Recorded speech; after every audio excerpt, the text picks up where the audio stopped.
In this lesson, we're going to look at how we can graph polynomials by first identifying the shape based off of its degree, solving for the x and y intercepts of the function, and then using those key features to sketch a graph of the polynomial. So the first thing we want to do is just remember how we classify polynomials. So when we are classifying polynomials, we need to figure out the degree and the number of terms. In order to do that, we have to make sure that the polynomial is written in standard form, meaning the highest exponent goes first and it goes in order. So for number 1, it is not in standard form. So to put this in standard form, we would have 5x to the 4th. Then we would have the plus 3x cubed, and then finally minus x. Now that it's in standard form, we're going to look for the highest degree. So the highest degree is a 4, so that is called a quartic. And then we see how many terms there are. There's 1, 2, 3 terms, which is called a trinomial. Okay, so this should just be a basic review. Okay, in the second one, again, it's not in standard form. So the first thing I have, my highest degree, would be negative 4x to the 5th. Then I have positive 2x squared. And then I have 2 terms that I can combine together. They're like terms, so 3 and 10, I can combine them to get 13. So now when I go to classify this, I have the highest degree is a 5, so that is called a quintic. And then I have 3 terms. So even though I started with 4 terms, because I was able to simplify it, I now have 3 terms, which is again another trinomial. Okay, so again, that was just a review. Now, how can we use that to help us graph polynomials? First, we're going to focus on the degree of a polynomial. So the degree does 3 things. Okay, it affects the shape of its graph. It determines the maximum number of turning points, places where the graph changes direction, and it affects the end behavior. So we're going to talk a little bit more about the turning points and the end behavior in the next lesson, but for right now, we're just going to focus on the shape of this. So here are the main polynomials that we'll be dealing with. Okay, notice that a quintic is not on here. We'll only be graphing up to a quartic in this class. Okay, so we have a linear, a degree of 1, looks like a line, a quadratic, degree of 2, it looks like a parabola, so we're used to that. Cubic is a degree of 3, and it kind of looks like this N shape. And then we have a quartic, which is a degree of 4, and it looks like a W. Now, every linear, quadratic, cubic, and quartic won't necessarily look exactly the same, but it will follow the same shape depending on the a value that it has as well. So let's talk about the general shape of a function. Okay, so there are 2 types of functions that we can have. We can have an even degree function, or we can have an odd degree function. So first, let's focus on an even degree function. So an even degree function means that your highest exponent is an even number. So examples would be a quadratic, like x squared, or a quartic, like x to the 4th, even something as ridiculous as x to the 76th. Okay, so we're not going to graph things that are that big, but no matter what the exponent is, if it's even, it will follow this pattern. Okay, so the general shape is going to have the ends pointing in the same direction.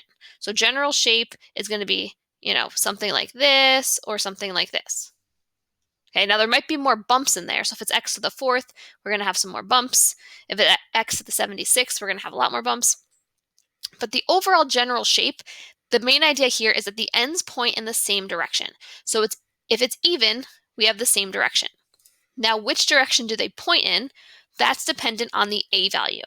So remember, an a value is something that is in front of your highest exponent. So the coefficient that would be in front of our x squared or x to the 4th or x to the 76th.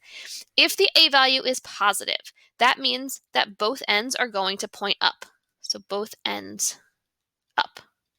So examples of that would be a quadratic looking like this, a quartic looking like this. I could have something crazy like this. Okay, the general shape, if it's a positive a value on an even degree function, will have both ends pointing up.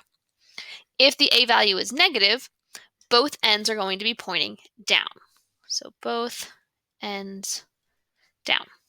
So it's the same type of shape, it's just flipped over. So my quadratic would be pointing down. Instead of a W for a quartic, I would have an M for this weird thing. I don't even know how many bumps I have. Something like that. Okay, so that's for even degree functions.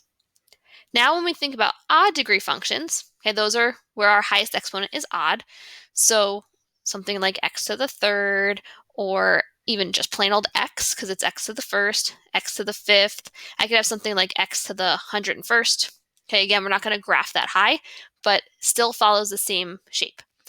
So the general shape is typically some type of like N or S type shape.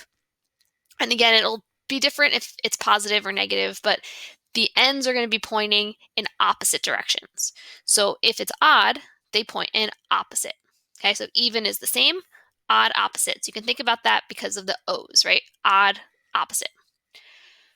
So if A is positive, we're going to say that the ends are going down to up. Okay, so what that means is the first end, the end on the left, is going to point down. The end on the right is going to point up. So I have pointing down and then pointing up. If A is negative, it's just going to be the other way around. It's going to be up to down. So when we talk about the ends being either down or up to down, we always go from left to right. So if it's up to down, that means the left side is up and the right side is down. Like that. Okay. A good way to kind of remember this is what I kind of think about, is that if you're a positive person, you'll always end up being positive. So the right is like where you end up. So if you're a positive person, even if you start the day real grumpy, you're mad to get up in the morning, right? At the end of the day, you're always going to end up being positive. If you're a negative person, okay, even if you're, happy at some point during the day, you're going to end up being negative. So you're going to end up being down. Okay? So always strive to be positive, but if it's negative, it ends up being negative. Okay, so positive ends positive, negative ends negative. Okay, so odd, opposite. Then we talk about turning points. So turning points are also known as maximums and minimums. It's where the graph changes from increasing to decreasing, or vice versa. And the number of turning points on any particular graph is at most going to be one less than the highest degree. So we're going to talk more about turning points in the next lesson, but just kind of an idea of this. So if I have a graph, let's say, of x squared, okay, because my degree is 2, I can have at most one turning point. So it's one less than my degree. So what that means is if I have my parabola here, okay, here's where I have a turning point. It's going from decreasing here where it's going down to increasing here. So there's one point where the graph changes, and that is my one turning point. If I have something like x to the third, okay, I'm just going to make this up. Here we go.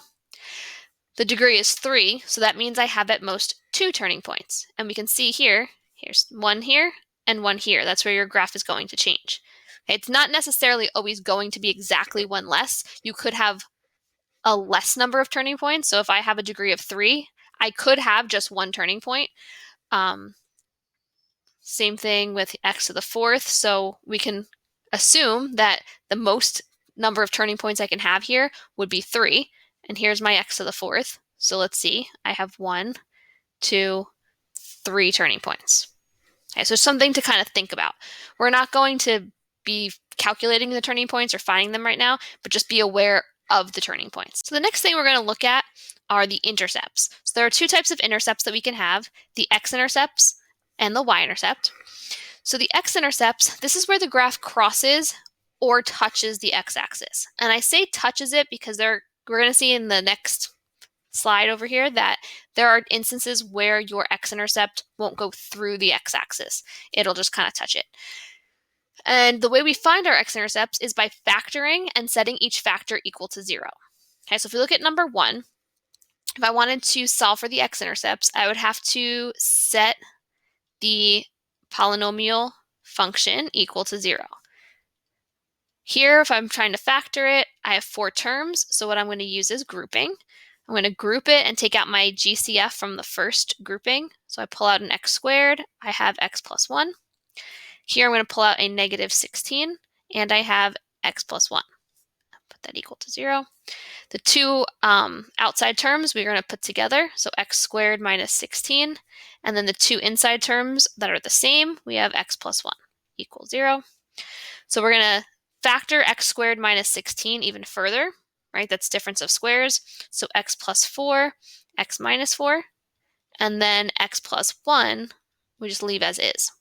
So now we factored it, we're going to set each factor equal to 0. So if I set x plus 4 equal to 0, I'm going to get x equals negative 4. If I set x minus 4 to 0, I'm going to get x equals positive 4. And if I set x plus 1 equal to 0, I'm going to get x equals negative 1. So here are my x-intercepts for that one. For number 2, it's already factored for us, so lucky us. All we need to do is take each factor and set it to 0. So we have x plus 2. If I set it to 0, I'm going to get that x is equal to negative 2. We've got x minus 3 equals 0. So x is equal to 3. We have x plus 1 equals 0. So that's going to give us x equals negative 1. And then we have x minus 1 equals 0, which gives us x equals positive 1. So when it's already factored for us, that's nice. We can just set it to 0. If it's in standard form, like number 1, we have to factor it first. So number 2 is in factored form. Number 1 is in standard form. Okay, so we're going to look at the same exact problems for the y-intercept. The y-intercept is where the graph crosses the y-axis.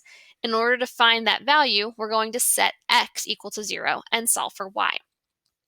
So in the first example, there's a shortcut we can use because it's in standard form. So if I plug in 0 for all of my x's, I know that this is going to go away because that's going to be 0, that's going to be 0, that's going to be 0. So the shortcut is when you have standard form, your y-intercept is going to be your constant term. So my y-intercept here is going to be negative 16. And if we want to write these as points, we have 0 for x, negative 16 for y. So that would be my y-intercept as a point. For my x-intercepts, just to kind of backtrack a second, if I wanted to write them as points, these would all be the x value, whatever it is, comma 0. So just for instance here, I would have negative 2, 0, 3, 0, negative 1, 0, and 1, 0. Okay, so x-intercepts have a y value of 0. Y-intercepts have an x value of 0. For the second one, which is in factored form, I can't just look at a constant term because I have a bunch of these being multiplied together. So if I plug in 0 for all the x's, this is going to be 2 times 3, negative 3 times 1 times negative 1. So we're going to multiply these together to find the y-intercept. So the y-intercept in this case is going to be positive 6. So that would be the point 0, 6. So what happens when you have two of the same x-intercepts? So sometimes when you're solving, you might get the x value to equal the same number more than once. And that is called a multiplicity. So basically what a multiplicity is just saying that you have the same number, but it appears more than one time. Okay, so if you were to solve something and get x equals 2 and x equals 2, since they're two of the same answer, that is called a multiplicity of 2. So you would write your answer as x equals 2 of multiplicity 2. If I had 3 of the same answer, I would say it's x equals 2 of multiplicity 3. So what the number that comes after the multiplicity is just indicating how many times that it's repeated.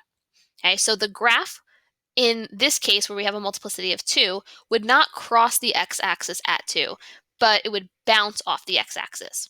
So at x equals 2, the graph would resemble a quadratic. So if I look at the graph over here, here's the graph of x minus 2, x minus 2, x plus 1. So this means that I have an x-intercept at 2 and negative 1. So at negative 1, right, there's no other negative 1, so it goes right through that. But at 2, because there's two of the same answer, we can see that it touches 2 and then it bounces right back and goes off of 2. So it's not crossing the x-axis, but it's bouncing off the x-axis. So since there's a multiplicity of 2, it looks like a degree of 2, which is a quadratic. So right here, we have like a little quadratic. If I had a multiplicity of 3, it would look like a cubic, like a third degree polynomial at the point of the multiplicity. And fourth degree would look like a quartic, and so on and so on and so on. So we're only going to be dealing with multiplicities of 2. So just be aware of when you have a multiplicity, how it's going to look on the graph. Okay, and we're going to practice this a little bit. So now we want to actually sketch a graph of a polynomial function. So here are 3 steps. Step 1, determine the general shape of the function. So we want to figure out, how are the ends pointing? Are the ends pointing up and up? Are they down and down? Are they up, down? Or are they down, up? Okay, based off of what the degree is. Okay, then step 2, we want to find the x and y intercepts. So we'll do that by factoring and setting it to 0 for the x, and plugging in 0 for x to find the y-intercept. Once we have those, then we're just going to fill in the rest of the graph. Okay, so we're making an estimated graph. We're not making a 100% accurate graph because we're not finding the maxes and the mins and all the specific points, but we want to get the general shape of this graph. So let's look at an example. So identify the general shape of the graph and find the x and y intercepts, and then sketch the graph. So first thing I'm going to do is identify the general shape. So the example that I have here is written in factored form. So when I have it in factored form, I don't really need to go ahead and multiply it together to get standard form. I just have to think about, how many x's do I have? So if I were to multiply this all out, I have an x, an x, an x, and an x. So that means that I would have x to the 4th as my highest degree. Also, noticing the coefficients in front of the x, I have a point here, a negative here, there's a positive here, a positive here, a positive here. So since there's overall, if I multiply a negative times a positive times a positive times a positive, I end up getting a negative in front. So the only thing I really care about right now for the shape is looking at the a value and looking at the degree. My degree is 4, so it's a quartic, and I know that it's even. Since it's even, my ends will point in the same direction. My a value is negative, so if it's negative, both ends are going to point down. So my general shape, I'm just going to write here the shape. I know my ends are going to look like this, right? Down and down, because it's a negative and it's even. So same direction, and they're both pointing down because of the negative. The second thing I'm going to do is I'm going to find the intercepts. So I'm going to find the x-intercepts first.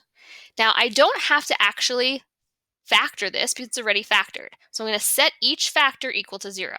So I'm going to start with the negative x. So if I set, I'll just do it over here. So if I set negative x equal to 0, I end up getting x equals 0. So one of my x-intercepts is 0, 0.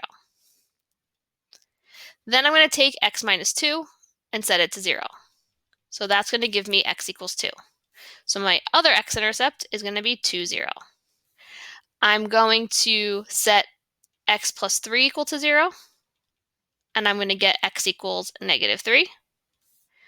So I'm going to put that as negative 3, 0.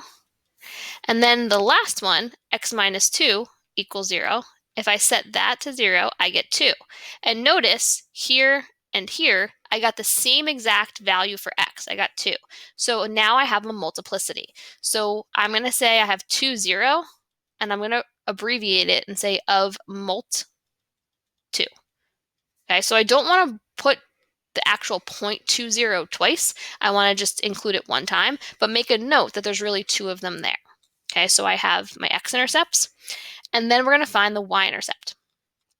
So y-intercept, the x value will be 0, and I'm going to plug in 0 for all the x's and then multiply it together. So here's going to give me 0 times negative 2 times 3 times negative 2. So 0 times anything is going to give me 0.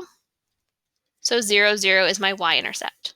So now I'm going to go and sketch this graph. So here, I'm going to just kind of put in the labels on the axes that I need. So here's 0. I'm going to use 1, 2, 3 this way, negative 1, negative 2, negative 3 this way. 1, 2, and negative, 1, negative 2. So first thing I'm going to do is my x-intercepts. So I have 0, 0. So here, 2, 0, which has a multiplicity, and negative 3, 0. Okay. Then I have my y-intercept, which is the same as one of my x-intercepts. So I'm just going to go right on top of that.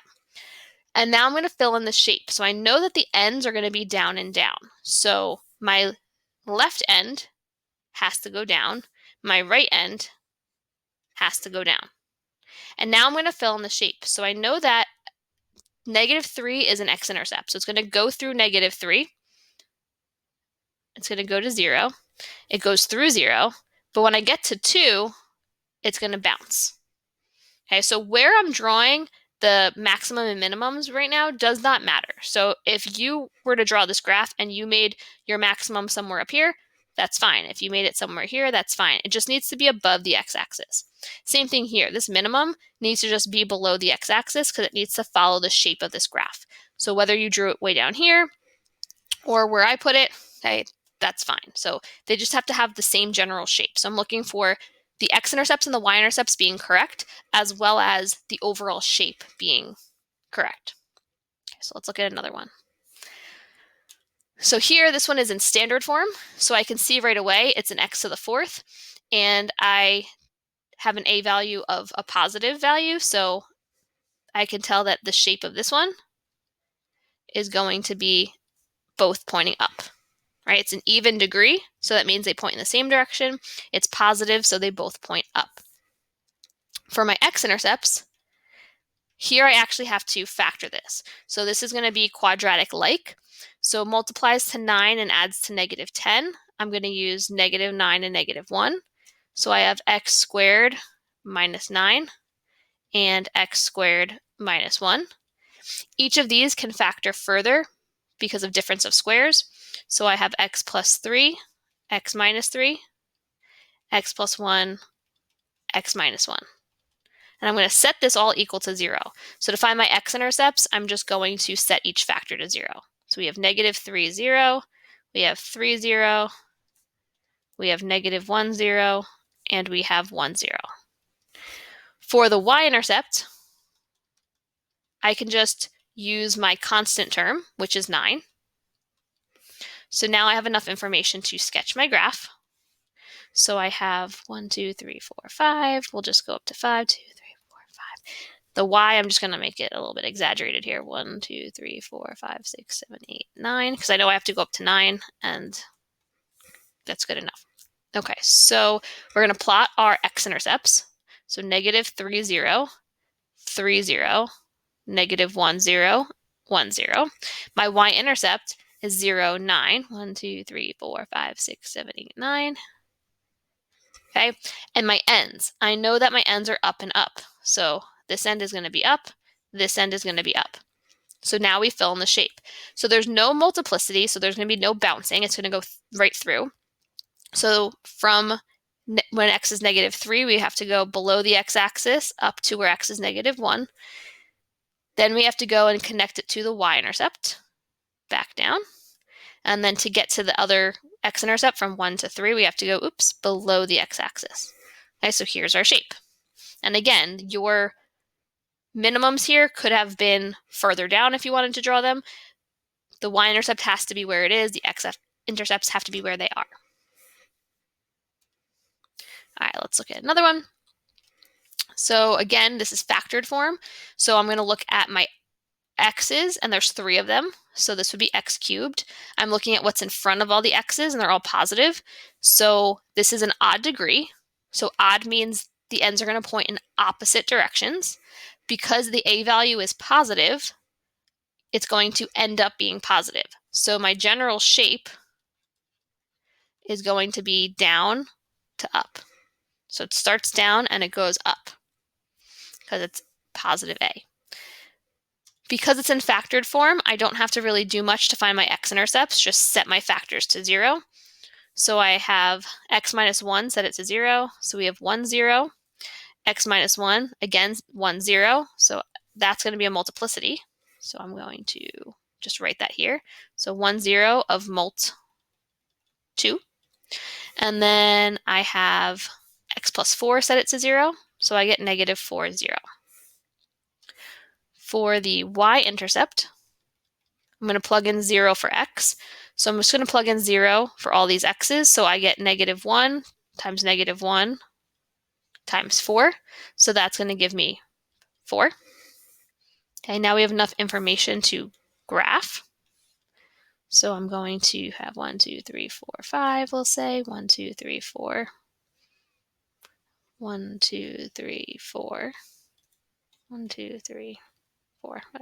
Okay, so now we're going to put in our x-intercepts. So 1, 0, and that's a multiplicity. So when we get to that, when we go to draw it in, it's going to have that bouncing look to it where it looks like a quadratic.